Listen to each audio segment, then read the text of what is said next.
Welcome to the IMarEST presentation on HUMANE, or the Human Machine Autonomy Enable. It gives me great pleasure to welcome Margarita, Eric and Jonathan, and without further ado, I will hand you over. There is a Slido application for capturing questions, and I'll be fielding those questions for the panel. So please feel free to use the Slido or put questions in the chat. And without further ado. Thanks. Thank you, Bob, and thank you for the warm welcome.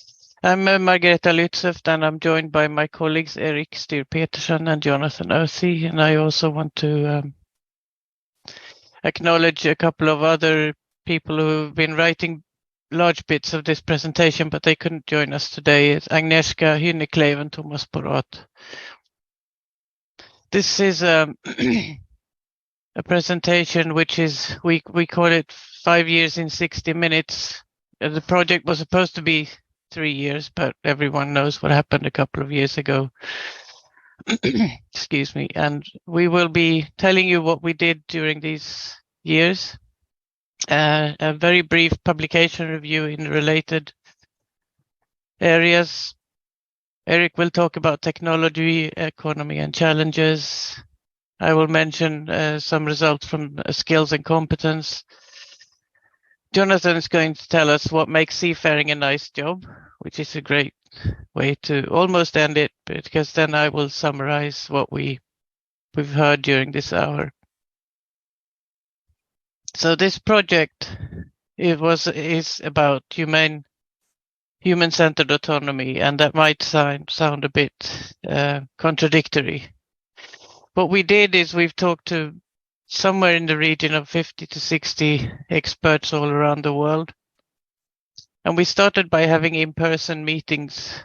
As you can see from some of the photographs here, we started in Trondheim in October 2018. And the topic and the theme of that meeting was system safety and cybersecurity. We went on to look at legal implications, training issues, and then we had to start holding our meetings on Zoom or Teams and similar platforms. And in 2021, we redid most of the work to check that what we found in the beginning was still valid and what might have changed during those years. The main output, except the dissemination that we're very pleased to be doing among other places here, is a book which is almost in print, where we will tell you everything about the meetings with these experts and what they taught us about human-centeredness in the autonomous development in the maritime domain. We'll be looking at technology, regulations and skills, needs and perspectives. And as I mentioned, we redid the interviews to see what happened during these years. And there will be a chapter on what happened in the domain that we didn't do, because of course we weren't the only ones looking at this. There's a chapter on how we could shape autonomy for people, an ethnographic perspective chapter, and then a summary from the final event that we had. I'll very briefly take you through a review of the published research that we did not do during 4 years or 5. Our colleague Thomas Porat looked at the number of papers by year starting in 2018 and the first half year of 2022. And as you can see, more or less, it is a growing trend, especially considering that the last number here on the right is only half a year. The more interesting thing is what were the topics of the domains researched here, and I'm hoping you can see that the first few are technical or legal. It's about collision avoidance, motion control, legal, risk analysis, business, and not until we get to almost to the end, 7 papers only about human factors, and then a few about sensors, cybersecurity, and environmental issues. And the research domains by nation show that Norway and China are the 2 largest publishers in this area. And Thomas was wondering if maybe this result was due to being in Norway and there was some kind of Google bubble happening, but he's double checked. And it seems that Norway and China are the largest publishers here, but as you may be able to see, China is much more focused on the technical issues, whereas Norway is spanning the larger scope. But having done all this, now we want to find out all the main results, and I will be managing the slides for Eric, who will tell us about the main results from the fireside chats. Thank you very much. Let's jump to the next slide. Just as an introduction, like Margareta was saying, when we started in 2018, we were doing the physical meetings and the physical workshops, and then COVID happened, and then everything stalled somewhat. And then when we started, I would say, to reactivate HUMANE in 2021, we were concerned whether what we heard in 18 and 19 and 20 was still valid. So also due to being apart, we invented what we called or nicknamed the fireside conversations. So we had conversations with individual really qualified stakeholders in this domain, and wanted to understand what had happened or what was happening. So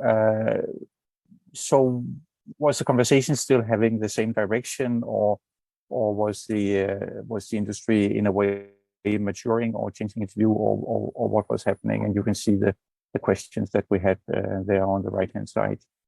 So were there concerns about technology? Were there a resolution to the legal issues? Did the experts still believe that that human involvement was as it was? And what we did was that we had a certain academic rigor here. So we taped everything or recorded everything. We had it transcribed. We did kind of coding on the transcription. We were two researchers doing it independently, and then we compared results and we wrote them up. And there's a chapter in the book that Margareta was mentioning about this exercise. But so this is just a recap. So next slide, please. The first thing that was very, very clear was feedback from across the respondents. We spoke to 12 people. Like I said, it distributed across facets of the domain, so legal, technology, training, etc. And everybody agreed that money makes the world go round. It will be a financial thing that decides to what level we will have autonomy, and certainly also where we will have autonomy. Everybody agreed that, especially for domestic applications like small ferry routes, like water buses, like taxis, autonomous seemed like a way. There is a business case for that, and there's also a larger social business case to do that. For deep sea, nobody could see a credible business case, and that was more or less the same as saying that none of the people we spoke to then really believed that we would see full autonomy or full remote control at sea for a very long future to come. Okay, next slide, please. And another thing that is very interesting is that everybody agreed humans will remain in the loop. So full autonomy without human intervention wasn't seen as a likely outcome of any kind of development. The humans may be on board doing different things. So we may have unmanned bridge, like we have unmanned machinery space, or we may have remote control, or we may have even autonomy during a part of the voyage, but there will be a connection to a human being who is supposed to step in when the autonomous systems reach their design limits. and that was also a very consistent feedback. So the thing is that from a design perspective, from a human factors perspective, the systems we are discussing here, they need to be designed for human operation eventually. There will be a human backup for operation. Thank you. Next slide. What was also very clear was that these people will still have to be seafarers. Everybody put a large weight on being able to understand the domain, being able to, I mean, if you step into a situation and you have to intervene, nobody saw that non-seafarers could do this in a credible way. You need to understand the domain. You need to understand what the ship is going through, the environment, what is happening, in order to do this critically. And some of the respondents also started to speculate, okay, so if that is the future we're looking into, then there is a paradox built in here, because you only become a seafarer by going to sea and have years of experience. And if you suddenly only have shore-based control centers as the place of work, where do we find these experienced seafarers that could actually step in and take the role? And I think it's a question that is being seen also in other contexts. Ship owners not finding qualified surveyors, class potentially not finding qualified surveyors, etc., etc. So this shortage of experienced seafarers is a subject in the industry, but it is certainly also a conversation topic here in thinking about autonomous or more automatic shipping. Next slide, please. The legal eagles we were speaking to saw many potential problems, and I think we all know that STCW and the way STCW is worded is an obvious barrier, or it is something that needs to be addressed. But their biggest problem, and I do remember this was in 2021, and that was before the IMO scoping exercise was concluded. They all said what we really need is some kind of framework around this. We need to understand what is the operational thinking for ships. Do they have their own traffic separation schemes? Do they sail in different routes? Do they meet normal shipping? And if they do, how should they behave? And will they have special regulations? So a lot of the questions that are coming up around autonomy is basically driven from a kind of a legal framework. And as long as that's not there, then there's too much speculation, I think, was the outcome of what the experts told us there. Next slide, please. And another thing, and I think this is a subject also with a wider application. Everybody said that, well, autonomous shipping needs to be as safe as conventional shipping. This is sort of a baseline that needs to be in place. But the point is that we don't have that baseline because we know about the so-called human error problems that we have. But what we don't know is how many potential problems are just automatically being mitigated by the people on board the ships. We don't know how many things are averted. We don't know how you would say professional pride and professional conduct is stopping things from happening. So we actually don't know. What we do know is the safety baseline for the present way of navigation. So we know what people and ships and the present technology do together in terms of safety, but we don't know what will happen if you take the human out of that equation. So there is we will be groping in the dark when we start to define or talk more concretely about what is really the safety level that should be achieved. And that is also something that is not trivial and will take quite a bit of consideration to try to establish that. Next slide, please. And then finally, I think this is the final slide I have here, is what was for me also quite kind of surprising, because I apart from human factors, I also have a technical background, and I would have imagined that the technologists were very sure about the tech side of this, and that turned out certainly not to be the case. quite the contrary, actually, especially from the technical people we were talking to. We heard doubts as to whether technology could actually deliver what everybody else sort of assumed, especially translating what people are doing into code is a very serious thing, and the current thinking about AI and machine learning and so on is not really helpful in that direction. They saw so understanding how we could start to code something that could behave like a human without being a human seems to be doubted by the tech people we were talking to there. Next slide. Final slide. Yes. Thank you. Thank you, Eric. I will take you through a very few slides about the story of skills and competence reporting from workshops with maritime education and training experts. And this was work done mainly by Agnieszka Hineklev. So if you want to know more, you can get the book, and actually it's going to be freely available, a digital version. So no worries there. This is what's called a word cloud.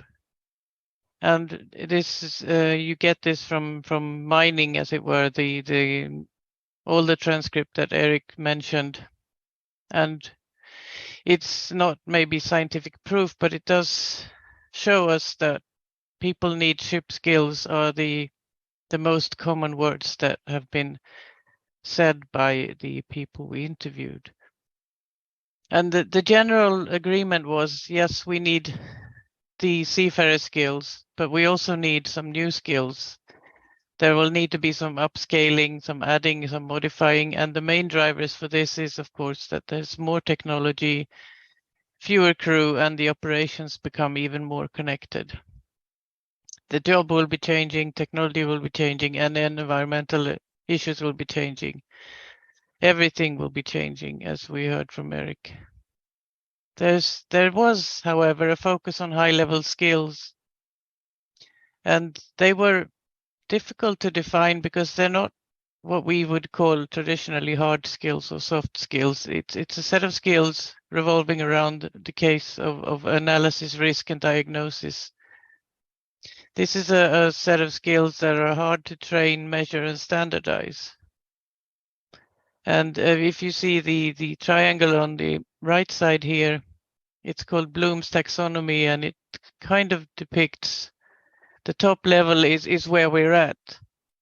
And to reach that level in this traditional schooling system, you would have to have a PhD. So we're talking about some kind of upscaled PhD seafarers who are able to adapt, solve problems, manage in difficult situations or with lack of resources.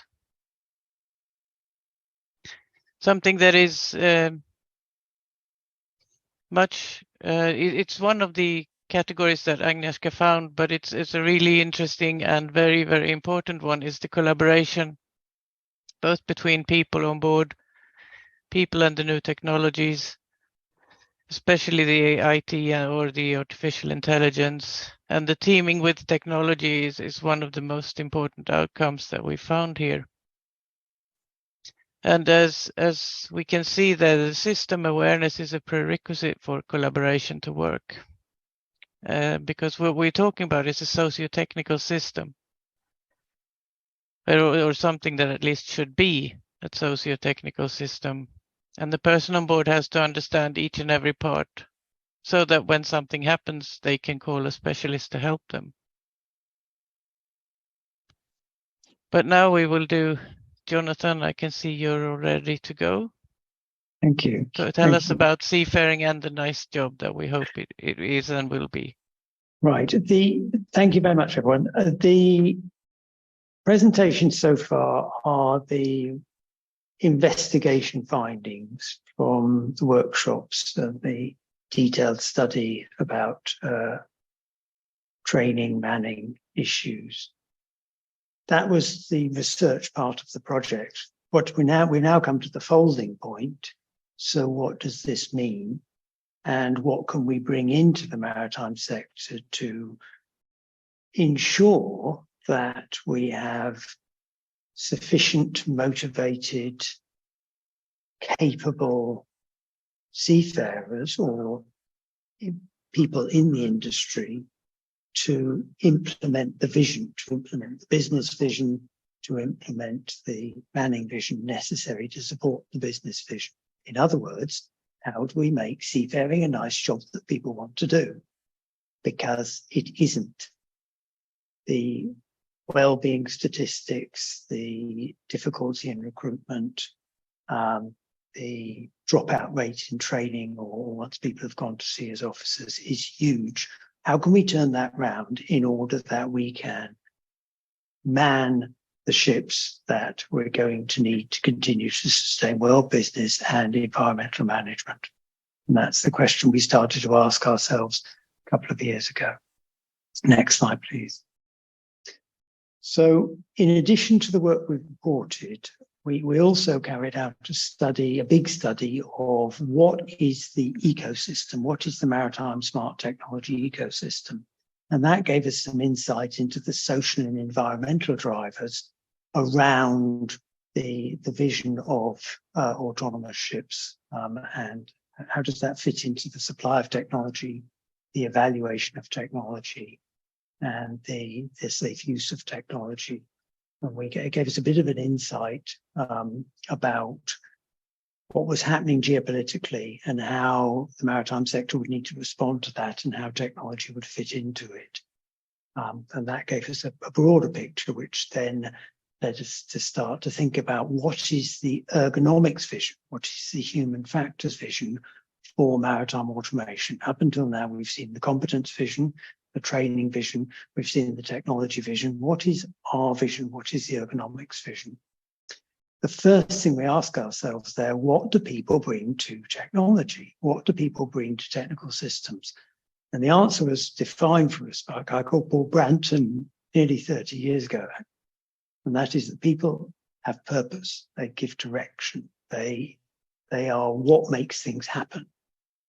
So we need that. We need the purpose from people within our maritime systems to move the ships, to keep things going, to drive forward in a balanced fashion. They are information seeking. And when they seek information, they do that to reduce uncertainty in order to do better decision making. Eric already talked about this in terms of the way humans make things okay. Finally, they're responsible. Now, in maritime sector, they're responsible in two ways. They're responsible because they're professionals, but also they're responsible because they're made responsible by law. Humans implement maritime law. So we bring people into systems for those reasons. And that's an interesting thing to have, because normally when you ask, why do we have people? Oh, we're not quite sure. This is why.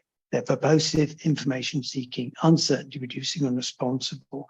Always remember that when you get the question as to why we have people. And from that point of view, and if we look at the history of control systems, the reason we introduce technology is to enable humans to be in control, not to drive them, but to enable them. So with that vision, we then started to think, next slide, please, two things we need to address. First of all, to understand what a nice job would be, what would make working on highly automated ships, autonomous vessels, or in that sector of industry, a nice thing. Being safe, a job you want to do,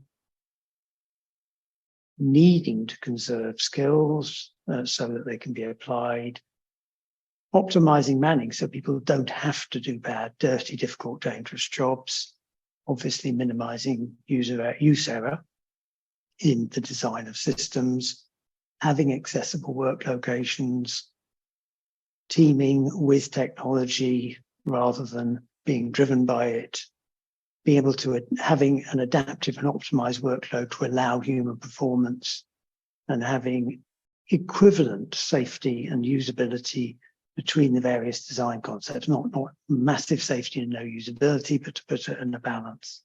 And finally, most importantly, the ability to trust systems and the way they're going to behave under all circumstances. So that would make it a nice job. And that's not just for shipping, but that we do need that in order for people to perform at their best and be attracted to work in the industry. The question then is how to do that. And once again, less unnecessary watchkeeping is a driver in thinking about fatigue, for example. It's a nice to have. It's not currently allowed, but it would be nice to enable it if possible. Systems behaving safely, understandable explanation, a very important part of trust. Working out what barriers currently exist in the industry to the job to be done by seafarers, understanding the context in which people are working, the difference between bad weather and good weather, the difference between at night, deep sea and harbour approach. Make use of human abilities to have meaningful work rather than just typing in data or pressing an acknowledge button. Having more cost-effective automation, that's kind of a technological imperative. But also automating boring stuff. Don't bore your seafarers. Make it a nice job by automating boring stuff and keeping the interesting stuff, not the other way around. Demonstrating value, giving a quality working environment and quality systems shows that seafarers are valued. Giving them poor working environment, bad equipment, lots of integration work. If you want to understand about integration work, look up a brilliant thesis by Professor Lutzow. And in generally replacing the difficult, dirty, dangerous jobs, but keeping the enjoyable one. Don't replace that one.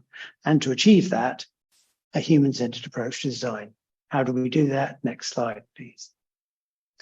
ISO was working in parallel to our work, producing a standard called ISO 9241810. And that has a couple of interesting models. The first one is, what relationships do we have for human system interaction? Now, when we started the project, there was a possibility of augmenting human capability. Indeed, there's lots of technology on the bridge that does augment human capability. The discussion that was going on was, what jobs can we replace? As the project has gone on and as there's more understanding of what we could use automation for, remote operation has become a key theme, perhaps. So that little line across the middle of the screen has actually moved down one step while we've been talking. But we're sort of talking about teaming. We're talking about working the other relationships. We see these in other environments. You'll probably symbiotic relationship with your mobile phone, or maybe it's a parasitic relationship you have. We certainly have a parasitic relationship with the World Wide Web. And of course, we're seeing increasing influence of human behavior. And that's indeed a lot of what's being talked about in the recent panic about generative AI. And we kind of hope in the end, maybe we will be watched over by machines of loving grace. But on the other hand, we also have the vision of Skynet. So the interesting ISO sort of came up with this set of relationships, which we see already. Their choices, their design choices, none of them are hard and fast. They are for mutual and business benefit. Next slide. The other area that ISO looked at was, what categories of system are we looking at? There's obviously the middle of the page, you've got human robotic intelligent system interaction. That's the one we're all thinking about. But either side of that, we have these systems operating and having effect on humans who don't actually have any influence. Something we need to be very careful about in terms of ethical, and that's really where most of the ethics discussion is going on. And then if multiple systems are interacting, as we're starting to see them beginning to do so, ship and shore in maritime applications, what is the effect on people? And then there are lots of organizational effects which need to be taken account of when you introduce robotic intelligent technology, and of course then the social, cultural, ethical issues associated with this. And finally, how is this affecting society? Now, 6 months ago, that would be a thing no one, you said, well, that's not relevant. Of course, now with generative AI and large language models, we do start to see emergent societal issues. So ISO, I think, it's a really interesting document to study if you're interested in more detail. Next slide. Because the next slide has a list of all the things ISO brings us. Now, these aren't being developed by the maritime part of ISO, TC8, but they are being developed by TC15 Ergonomics. So if you want to learn any more, then this page, and you will get the slides afterwards, gives you a shopping list of standards to go and look at, which cover all the aspects of design and human system interaction that you might need to start to address and think about when you're developing systems of this sort, or when you are assessing whether they have been developed in a human-centered manner. Now, the standard I mentioned, 9241.8.10, also talks about safe behavior. Last slide for me. And if we bring together the ISO concept of safe behaviors from a human point of view, what IMO requires us to do in terms of responsibility on humans and on organizations, human-centered AI, which is a US-led initiative to take a more ethical approach through a more human-centered ethical approach to AI, and finally the findings from the HUMANE project, we can start to come up with a list of safe behaviors for maritime autonomous ship systems. And I think you could take those away and read them for yourself. But this is a combination of what is a sensible explanation from the point of view of understandability by humans who are working with technology in order to keep it safe and keep it going in the right direction, and what is required by maritime law in terms of how any ship or ship system or technology which is operating under maritime law needs to behave itself. So identify as under control, act in a manner that's understandable, communicate its status, that's all the trust and explain. And then, so the first side of the page is really all about the trust and behave in a controllable, safe fashion, including recognizing when it doesn't work, when it's not working properly, and know how to ask for assistance. And then the other side of the other list, the other column, the right-hand column is the safe behaviors, how to keep things safe and keep other ships and systems safe. So that's a very quick run through the folding point of the project from what we found to what we think systems, how they should be designed and how we think they should be behaved based upon the knowledge of international of an ergonomic human element perspective. And now Margarita will summarize what we've been saying. Yes. Thank you, Jonathan. And we've been very efficient, I think, this time. So just if you want one page summarizing what we found here is this is the one. And as we heard in the beginning, the business case rules, it's the one and only thing that makes or breaks the case for this. Human factors is still here or there, in spite of the lack of research. Humans will be on board in the system somehow, and they will be seafarers. That was a very early question, which now seems to have been answered, is will they be seafarers or will they be something else?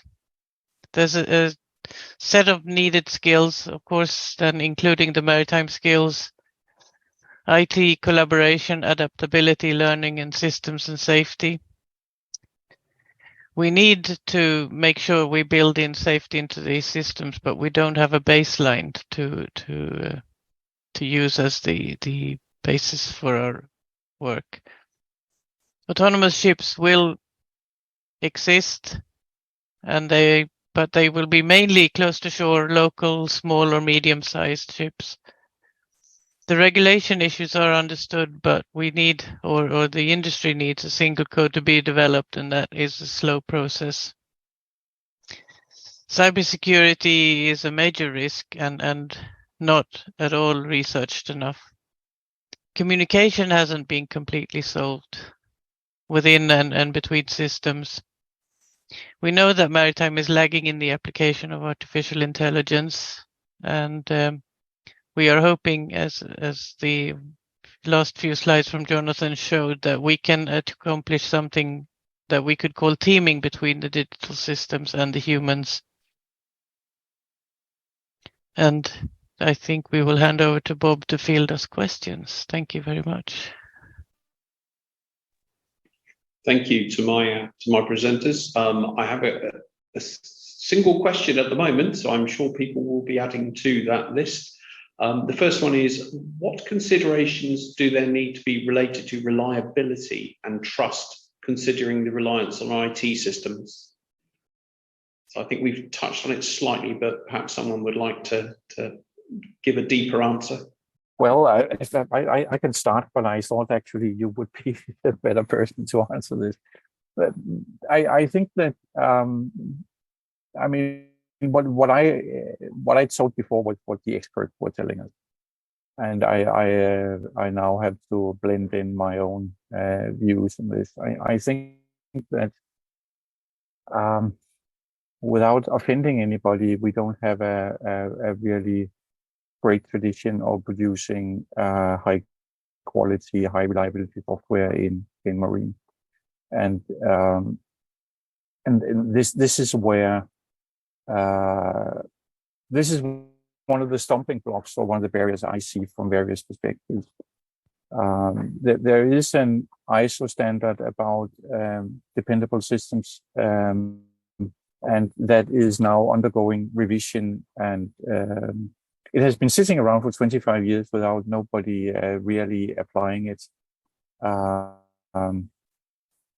I think that there's a cultural change needed as a big part of this to start to realize that we need to up the game quite considerably if we want to have higher levels of autonomy than we do presently, where you actually have people sitting next to the equipment and being very much in the loop.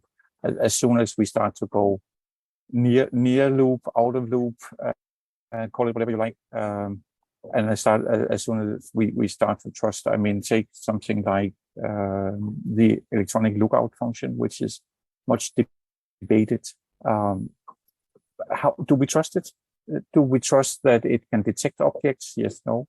Do we trust that it can categorize objects? Is a much bigger question. So how does downstream systems know what to do if the classification of objects seen by electronics is incorrect or incomplete?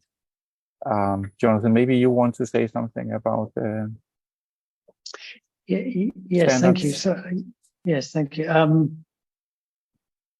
Probably two things about trust. One is there is good work on how to design systems that humans trust, mostly in the defense realm, and we can bring that in. But it requires our designers to understand what is necessary to achieve trust. There is a user interface aspect, a social relationship aspect that needs to be thought about carefully. It's not about just putting a piece of equipment on the bridge and telling people to use it. And then, as you've said, Eric, there's the system actually has to work. If it keeps on failing, then for certain sure it's not going to be trusted. It's not going to be a reliable team member. And as you've said, we don't in the maritime sector have aviation or nuclear standards or transport standard, or transport rail standards for the reliability of IT. And there is the issue of you can't just train people to make it work. It needs to work. So we need to introduce a completely different level of quality of maritime systems if we are going to implement them in an even deeper fashion in terms of part of decision making. And part of that is, as we've already said, cybersecurity. If systems are at least not trustably secure, that will take a lot of the effort of the user in trying to work out whether the system's actually been compromised. So addressing cybersecurity has two benefits. One is that it will increase trust. The other is that it will protect systems which are more embedded in control and decision making. So that's there were quite, in other words, we haven't really talked about it, but there's quite a lot of things to get right in terms of having sufficiently good technology behind autonomous systems, and our track record in the maritime sector is not yet impressive, or impressive enough to be sure that we can do this without seriously going back and thinking about standards like ISO 18152. I mean, yes, no, 17894, sorry, which is the one Eric's talked about. We have a set of principles defined in the maritime sector, but applying those is challenging and needs to have more work done. But that is what we're trying to update that in a current project. You'll probably hear more about that in the future. Maybe we'll come back and present it. Yeah. So yes, it has to be a given that systems are sufficiently technically reliable to support the ambitions that the maritime sector has for autonomy and advanced automation. Sorry, long answer. Have we got any more questions yet?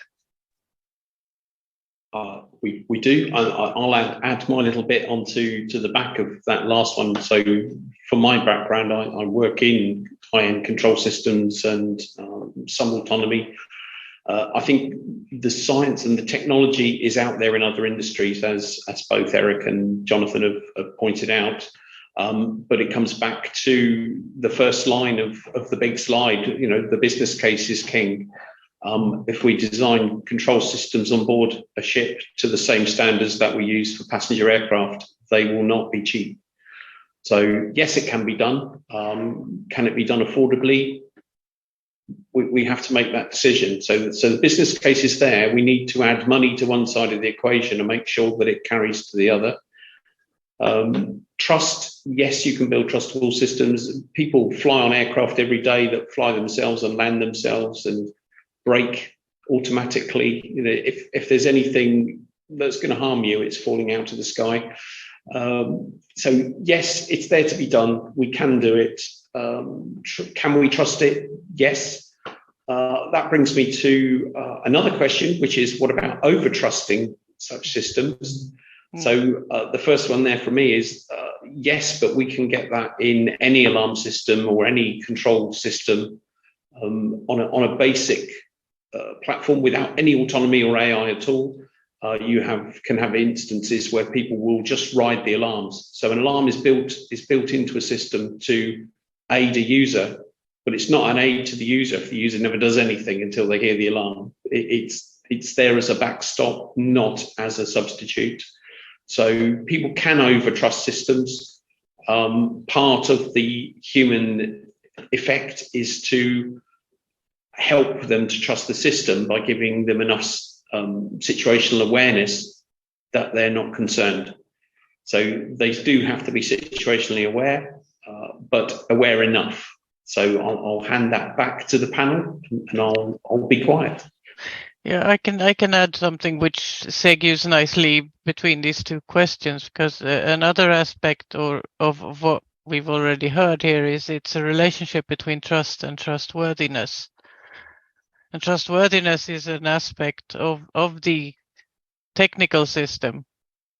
And trust is something that we invest into or say that I have trust in this system. And the overtrust that you mentioned could very well be because a system can look trustworthy, maybe not be it. Because you have the interface, whatever that might be, between the human and this technology. For instance, an electronic chart. It looks wonderful. It's crisp and clear. It's got millions of pixels, but what kind of value is there in the data below? Most of it's probably fine, but if I can tell you several places where the soundings data is from the 1800s, and then we have to think about that is an aspect of overtrust because the system looks too trustworthy. Absolutely. So that for me in control systems and feedback terms is a separation between precision and accuracy. So if it's a human condition that if you give a very precise answer, people tend to trust it, even if it's not accurate. So it's just a human. That's part of the human issue.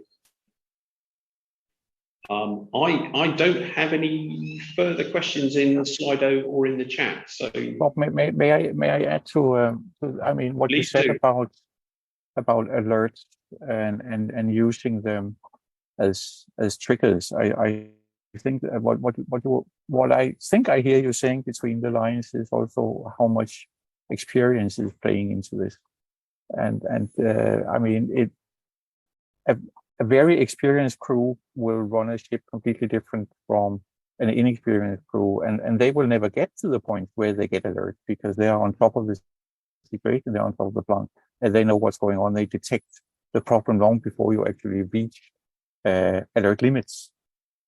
So I think that it's a little bit back to what we said before, that people need to be seafarers to be involved in the future systems, and they need to be experienced seafarers.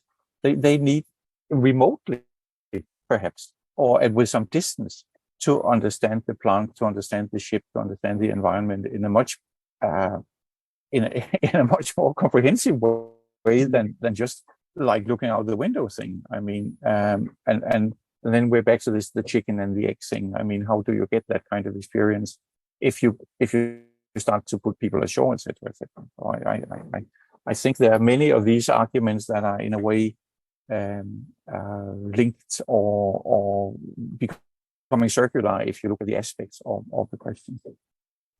Fully agree, Eric. The other one would be having enough to do to stop you becoming complacent or tired. So you have to keep a crew engaged.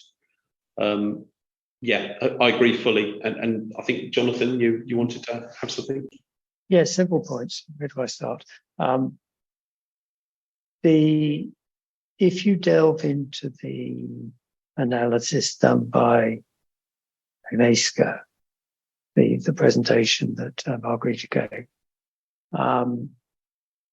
that emphasizes, terrible word, soft skills. It doesn't mean that in this case. It means decision making.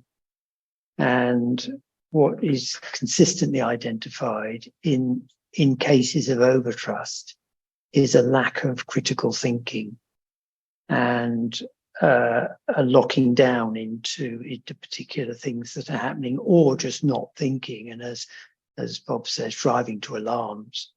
And that brings in another important word. In the maritime sector, we don't really think about alarm prioritization or alarm system design.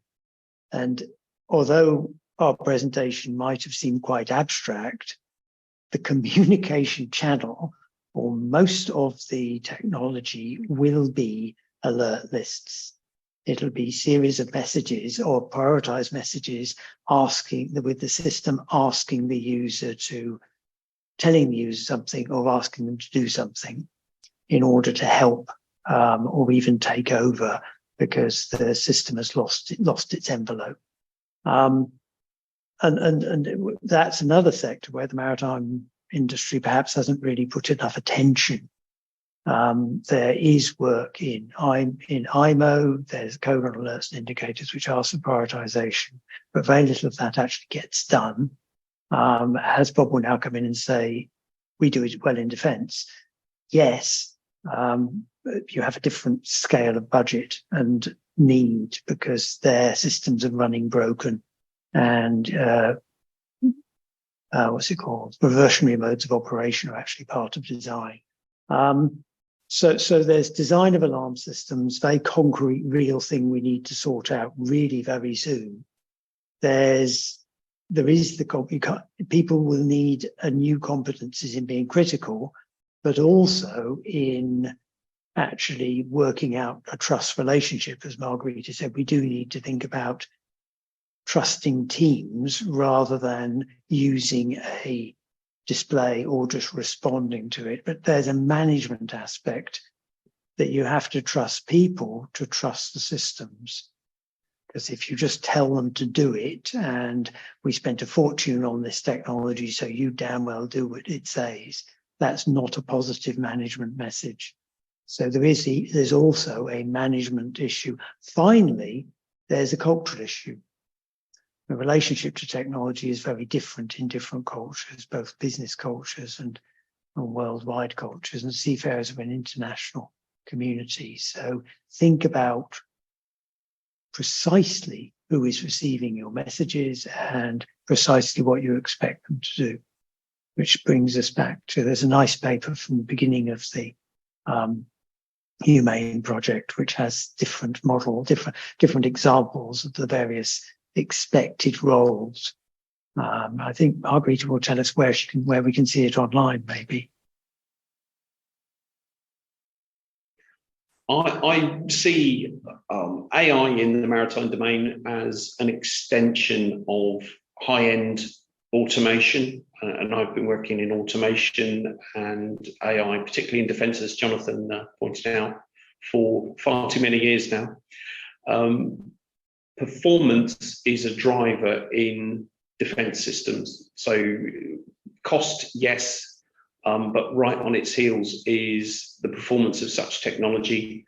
So quite often we look at artificial team members, I'll call them, or I prefer to call them intelligent assistants, where we can automate or make autonomous part of a system or a team in order to optimize its performance. And that's particularly becoming more and more relevant in modern defense systems against rapid attack or multiple attack.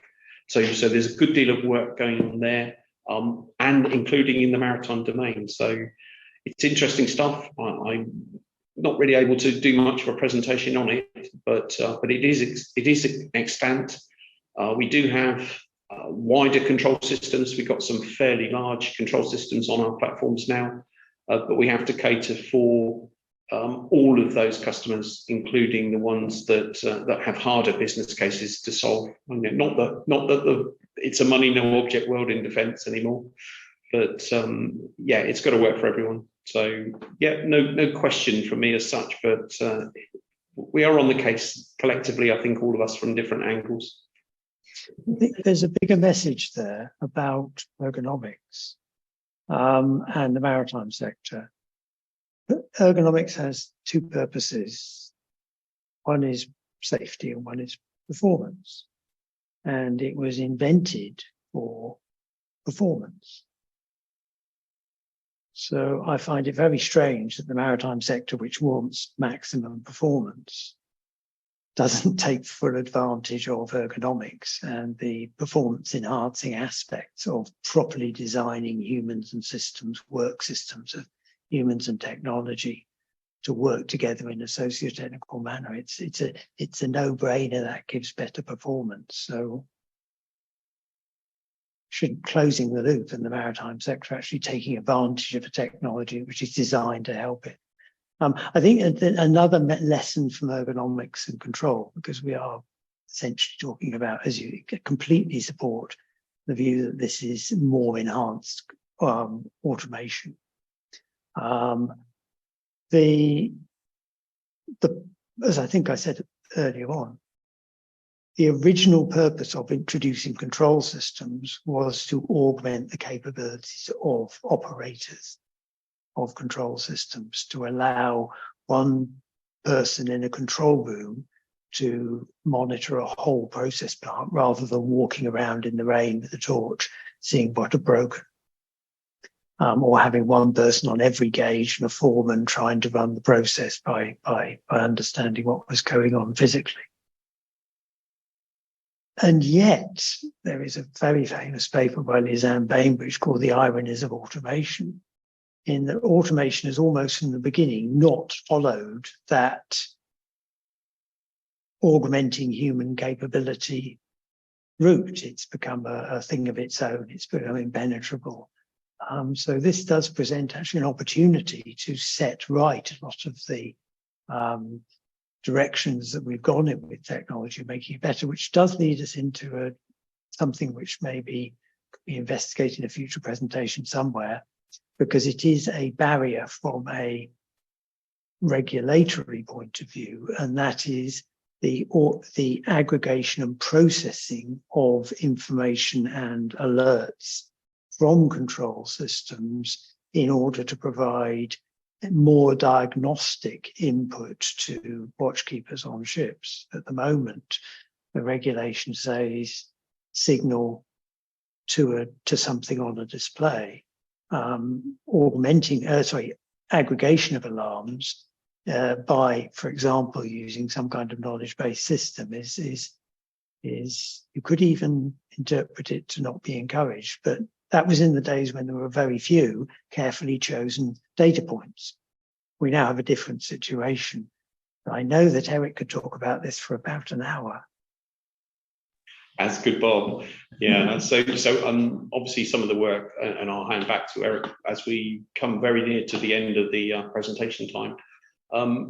Situational awareness is a great thing if you can cope with it, but as systems become more complex and users have to engage in wider situations, there are issues with the human essentially becoming part of the weak link in performance simply because of overload and an inability to process equipment. So part of my role, as I see it as an automation provider, is to not overload the crew. So my job is to design an optimal system with humans and equipment to get the right outcomes and the right answers.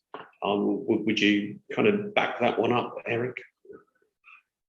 I would probably answer sideways in a way. I think that first and foremost, it's very important to agree what does situation awareness mean. And I'm one of those who subscribe to literature which says that it is not just perception, it is also comprehension, and especially it is about projection. And I think that when you look at design, it is crucial that you do not forget the projection bit. I mean, the information that will help the crew to figure out what's going to happen, because that's the only way they can take appropriate action. So I think that human-centered design is ridiculously important. Ecological design of displays is equally of prime importance. And do remember Ensley's definition of situation awareness. You're not there before you are really supporting the mental model that people have in their heads, which does include what's going to happen. So we might be saying the same thing, Bob, I hope, but I added a little other bits of flesh to the bone. We often say the same thing from two different ends, don't we, Eric? So as we run to the end of our presentation, it leaves rest with me to thank our presenters for their inputs and look forward to future collaborations.